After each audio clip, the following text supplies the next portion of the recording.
ቤዛ ተረጋጊ። ቆይ ግን እንዴት ነው እንደዚህ ሊያደርገኝ የቻለው? እሺ ቆይ እኔ ማንን ልመን?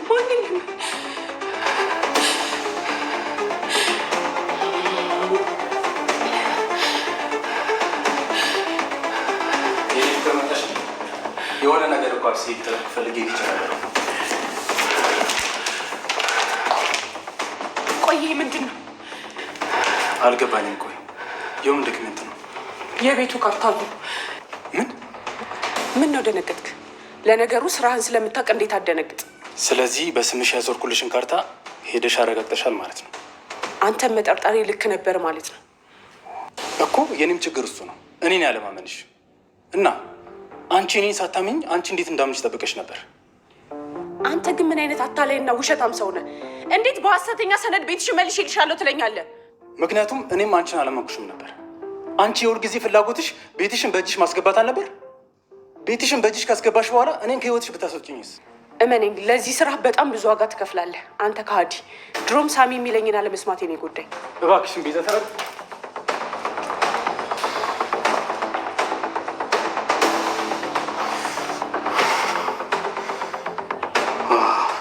ይህንን ስራ ከማድረጌ በፊት ያንን ሳሚ ማስወገድ ነበረብኝ። ይህ ሁሉ ሴራ እሱ እንደሆነ አውቃለሁ። አሁንም በዝምታ አላልፈው። ለዚህ ስራው ዋጋውን መክፈል አለበት።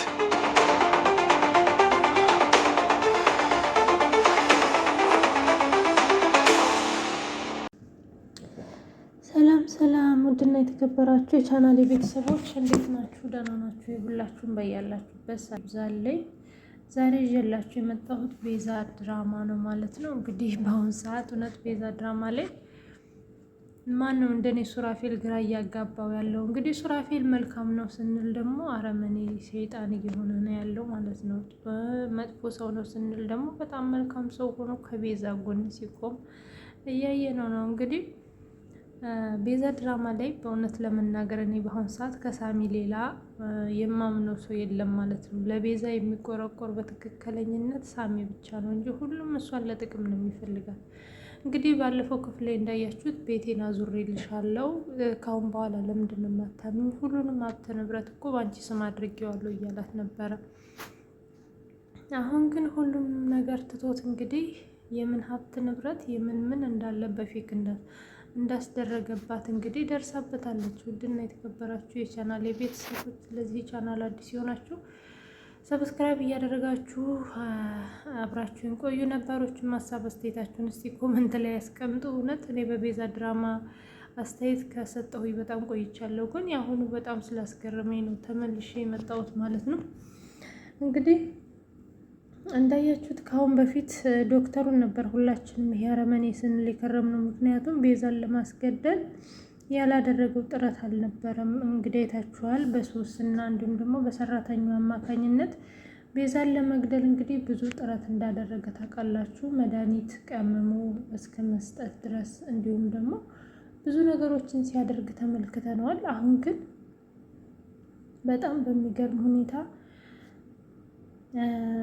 ሱራፌል ራሱ የእሷ ጠላት ሆኖ ተገኝቷል ማለት ነው። በሌላ በኩል ደግሞ እንግዲህ ቅንጭርት እንደጠፋ ታውቃላችሁ። ቅንጭርት የት ሄዶ ነው? እውነት ሳሚ እያለ እንዳለው ሱራፌል እና ዶክተሩ አብረው ነው የሚሰሩት? እሱን እንኳን እኔ ለማመን በጣም ነው የሚከብደኝ። ምክንያቱም በተገናኙ ጊዜ ሁለቱም እንዳይጥና እንደ ድመት ነው እየተያዩ ያሉት። ሁለቱም እኔ እገልሃለሁ አንተ እገልሃለሁ እየተባባሉ ነው ያሉት። እንግዲህ በጣም የሚያሳዝነው ነገር ደግሞ የሰራተኛዋ ልጅ መታገቷ ነው። እንግዲህ እሷ የእሷን ልጅ በማገት ነው እሷ ላይ እየተጫወተባት ያለው። እንግዲህ ቲጂም በአሁኑ ሰዓት ራሷን ገለል አድርጋ ምን አይነት ሴራ እየሰራች እንደሆነ ሁላችንም ማወቅ አንችልም። ይሄ ሁሉ መከራ እንዲደርስ ያደረገችው ግን የመከራው ጠንሳሽም ሆነ ጀማሪ ቲጂ ናት። ምክንያቱም ሱራፌል እንግዲህ ቤዛን መጀመሪያ ላይ ለጥቅም ቢያገባትም ግን መጨረሻ ላይ ተዳሪ ነው ብሎ አምኖ እየኖረ ባለበት ሰዓት ነበር እንግዲህ ቲጂ ወደ ሱራፌል በመምጣት የገባህበትን ነገር አትርሳ፣ እዚህ ቤት የገባኸው የእሷን ሀብት ንብረት በስሙ አድርገህ ለመውጣት እንጂ ከእሷ ጋር ትዳር ብለህ እስከ መጨረሻው ለመዝለቅ እንዳልሆነ መርሳት የለብህም ብላ እንግዲህ ሌላ መከራ እንዲመጣ እንዲሁም ደግሞ ቤዛን በመርዝ መርዞ እንዲገላት ያሳሰበችው። ይህንንም በሚያደርጉ ሰዓት እንግዲህ በመጀመሪያ አካባቢ ክፍል ላይ እንዳያችሁት ሳሚን ያዳናት። ሳሚ ይህን ካየ በኋላ እንግዲህ ቤዛን ለሱራፌል መተው በጣም እንደሚፈራ ታውቃላችሁ። ምክንያቱም አንድ ሰው ሰውን በመርዝ መግደል ካሰበ መጨረሻ ላይ ምን ሊያደርግ እንደሚችል ሁላችንም መገመት አይከብደንም። እንግዲህ ሳሚ ሱራፌል ተመልሻለሁ፣ ወደ ትዳሬ ሆኛለሁ ቢለውም እንኳን ሊያምነው አልቻለም። ሳሚ ለምንድን ነው ሱራፌልን ማመን ያልፈለገው? ወይስ የሚያውቀው ነገር አለ? ይህ ሁላችንም ጥያቄ ነው። ምክንያቱም ሱራፌል ሳሚን ለማሳመን ያላደረገው ነገር የለም። ቤዛን በጣም መወዳት፣ በፊት ያደረግኩባት ነገር ጸጽቶኛል፣ ሱራፌል ሳሚን ይቅርታ እስከመጠየቅ ድረስ እውነት ሚስቴን ስላተረፍክልኝ በጣም ነው የማመሰግነው ብሎ ምስጋና እስከ ማቅረብ ድረስ ደርሷል። ግን ቢሆንም ሳሚ ይሄን ነገር ሊቀበለው አልቻለም። እንግዲህ የአሁኑ ክፍል ላይም እንዳያችሁት ሰራተኛዋ እንግዲህ ከቤት አብረዋታል ማለት ነው። ምክንያቱም ከአሁን በፊት የተፈጠረውን ሚስጥር ቤዛ ስላወቀች፣ ቤዛና ሱራፌል ደግሞ በአሁኑ ሰዓት ጥሩ ላይ አይደለም ያሉት።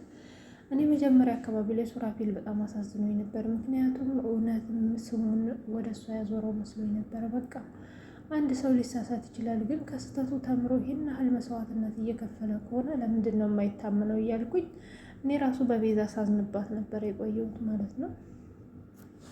እንግዲህ ቤዛም የዋሻትን ነገር ስላወቀች በጣም ስለተናደደች እንግዲህ ለብቻዬ መሆን ፈልጋለሁ፣ ለራሴ ጊዜ ያስፈልገኛል። በአሁኑ ሰዓት ማን እንደሆነ ጠላቴ እንኳን ማመን አልቻልኩም፣ ሁላችሁንም እየተጠራጠርኩ ነው ብትለውም ግን ተይ ቤዚ እንደዚህ አትበይ፣ አውቃለሁ እንደዋሸሁሽ፣ ይቅርታ፣ ግን ከአሁን በኋላ ከባልሽ ውጭ ማንም ሰው ልታምኝ አይገባም፣ ሁሉም ሰው የሚያወራሽ ውሸት ነው። ሳሚና ዶክተሩ እኔን ለመግደል ነው የሚፈልጉት፣ ስለዚህ ይሄ ደግሞ እንዲሆን አንቺ መፍቀድ የለብሽም እያለ እንግዲህ ቢላትም ቤዛ ግን በውስጧ በጣም ትልቅ ጥርጣሬ አድሮባታል ማለት ነው።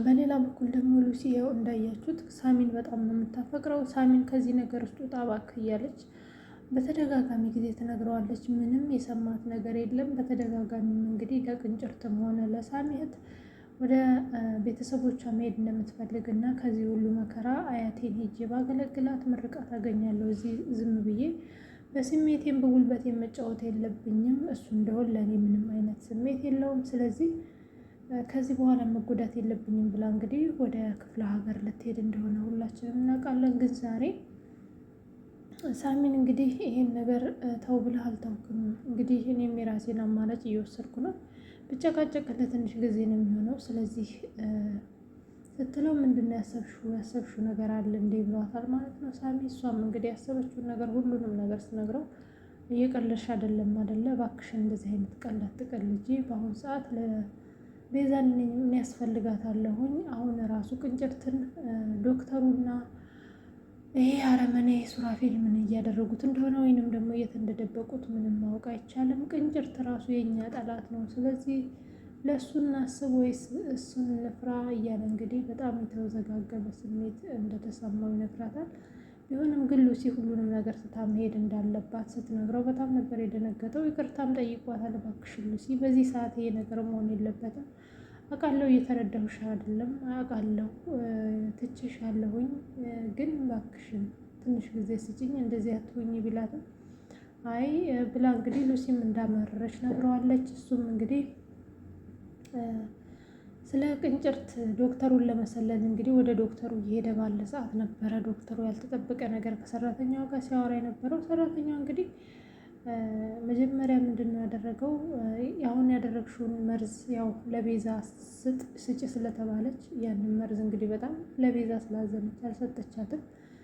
እንግዲህ አሁንም እንዴት ላድርግ አልቻልኩም ብላ ስትመጣ እንግዲህ ወደሱ አሁን አድርግ የምልሽን ነገር ታደርጊያለሽ፣ ስለዚህ ይሄንን ካደረግሽ ደግሞ ልጅሽን እሰጥሻለሁ ሲላት እንግዲህ እሷም በዛ ነገር ተስማምታ ሱራፌል የልጇ አባት እንደሆነ እንግዲህ በውሸት ሄዳ ለሱራፌል እንድትናገር ነበር የነገራት።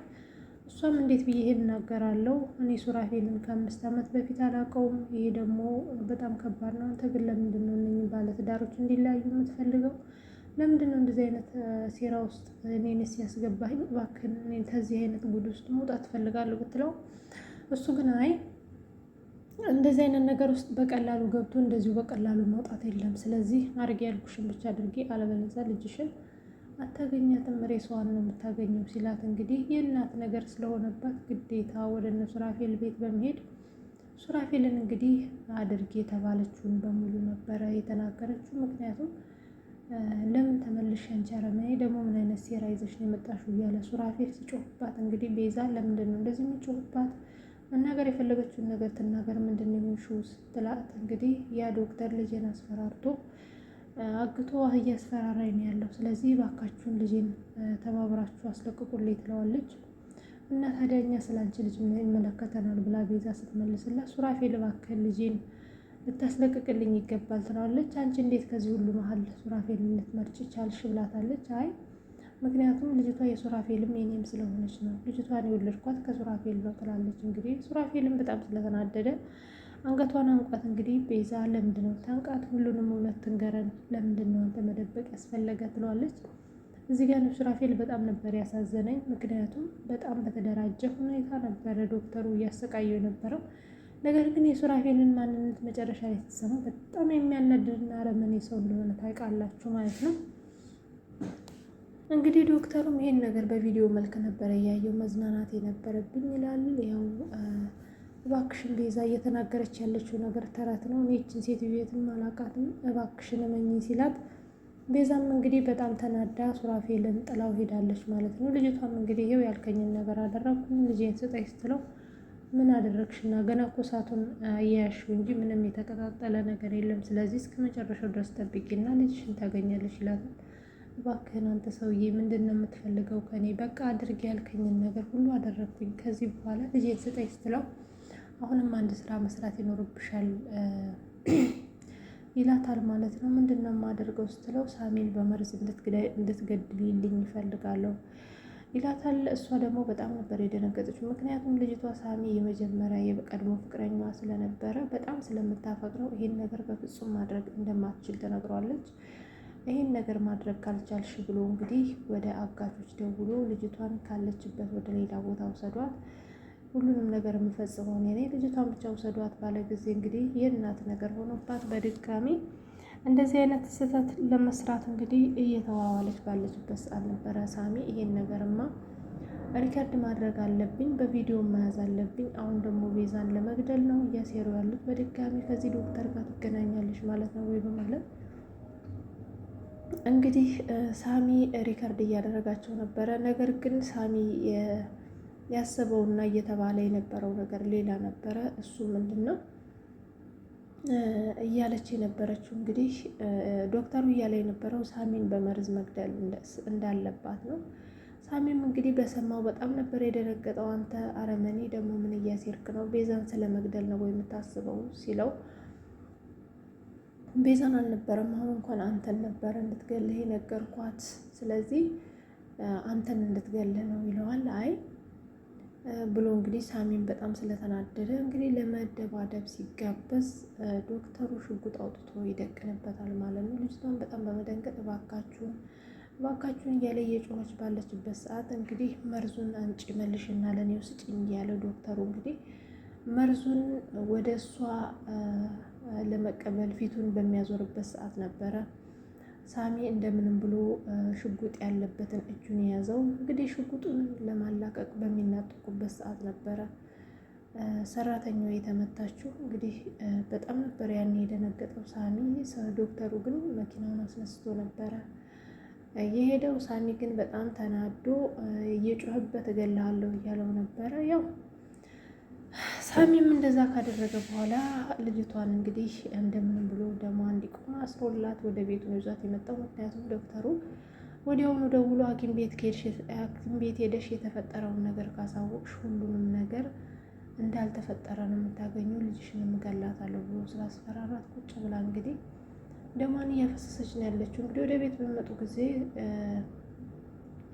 ሉሲ በጣም ነበር የደነገጠችው የተፈጠረውን ነገር ስታይ በጣም ነበረ። ምክንያቱም በጣም ነው የሚያስደነግጠው። ሳሚ ብሎ የሄደው ሌላ ነገር ነው፣ የሰማችውን ነገር ደግሞ ስትሰማ በጣም ነበር የደነገጠችው። እንግዲህ አሁን በቀጣይ ምን እንደሚፈጠር የሆነ ውዝግብ የሚያደርግ ነገር ነው ያለው። ምክንያቱም ግዴታ ይህ ነገር በህግ ቢያዝ አሪፍ ነው ባይነኝ። ምክንያቱም ዶክተሩ አንደኛ የልጅቷን ልጅ እንዳገተባት ይታወቃል። በጣም ብዙ መረጃ ሊኖራት ይችላል። በሌላ በኩል ደግሞ እሱ ስለመታት የእጅ አሻራ ምናልባት ይዞት ሊፈረድበት ይችላል ብዬ አስባለሁ ዶክተሩ። በሌላ በኩል ደግሞ በጣም እያሳሰበኝ ያለው የቤዛ ህይወት ነው። ቤዛ እንግዲህ በአሁኑ ሰዓት ምን እየተሰማት እንዳለ ማን ማመን እንዳለባት በጣም ነበር እየተጨነቀች የነበረችው። እንግዲህ ለባሏ ምንድን ነው ያለችው? በጣም የሚቆጨኝ ነገር ሳሚን ሳልሰማ ቀርቼ ያንተን ወሬ ሰምቼ ይሄ ሁሉ ነገር ውስጥ መግባቴ ነው ብለዋለች ማለት ነው። እንግዲህ እንደዚህ በሚላት ሰዓት ነበረ ሱራፌልም ይህንን ነገር ከማድረጌ በፊት መጀመሪያ ሳሚን መግደል አለብኝ ያለው። እንግዲህ ሳሚ 100% ለቤዛ በፍቅር ዙሪያ ብቻ ሳይሆን በሰውነት ብቻ ቢሆን ለቤዛ ከጎኗ የቆመ እውነተኛ ወዳጇ ሳሚ ነው እላለሁ። እንግዲህ የሱራፌልና የቤዛ ነገር መጨረሻቸው ምን ይመስላችኋል? እኔ በጣም ነው ያናደደኝ ሱራፌል ማለት ነው። እኔ ራሱ ያ ሁሉ ነገር ሲቀባጥር አምኜው ነበረና ቤዛ ደግሞ እንዴትም ብላ ላታምነው አትችልም። ምክንያቱም አንደኛ ጎኗ ያለ ባለቤቷ ነው። ይህ ሁሉ ክደት ይፈጥርብኛል ብላ ልታምን አትችልም። ግን ጀግና ሴት ናት። ሄዳ ማስመርመሯ ራሱ እኔ በጣም ነው ያደነኳት።